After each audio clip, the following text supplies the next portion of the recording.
नमस्कार, मी योगिता लोहार. मुक्काम पोस्ट ठाणेमध्ये आपलं स्वागत आहे. आज दिनांक 27 जानेवारी. काही वर्षापूर्वी याच दिवशी एका वाघाचा जन्म झाला आणि तो वाघ म्हणजे आनंद चिंतामणी दिघे, म्हणजेच आपले लाडके माननीय धर्मवीर दिघे साहेब. साहेबांविषयी थोडक्यात बोलायचे झाले तर दिघे साहेब म्हणजे एक बुलंद नेतृत्व, अखंड चैतन्याचा झरा, आसमानी दरारा, एक शिवसैनिक खरा. साहेबांचा शब्द म्हणजे कुणासाठी आदेश तर कुणासाठी काळ्या दगडावरील रेघ, कुणासाठी प्रेमळ सल्ला तर कुणा गद्दारांसाठी शिक्षेचा टोला असत. साहेब नेहमी म्हणत की शाखा हेच माझे घर आणि शिवसैनिक हेच माझे नातेवाईक. बघता बघता साहेब ठाण्यातच नव्हे तर महाराष्ट्रात गाजू लागले.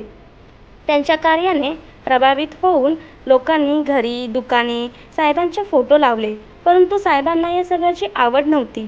त्यांना आवड होती ती फक्त समाजकारणाची.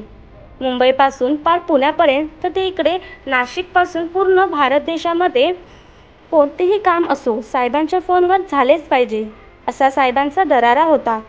आनंदाश्रमात येणारा प्रत्येक व्यक्ती साहेबांच्या पायावर डोके टेकू लागला. अखेर साहेबांना बाहेर फलक लावावा लागला की कृपया कोणीही पाया पडू नये. अशा या थोर माननीय धर्मवीर दिघे साहेबांना आज त्यांच्या जयंतीनिमित्त मानाचा मुजरा. साहेब पुन्हा जन्माला या.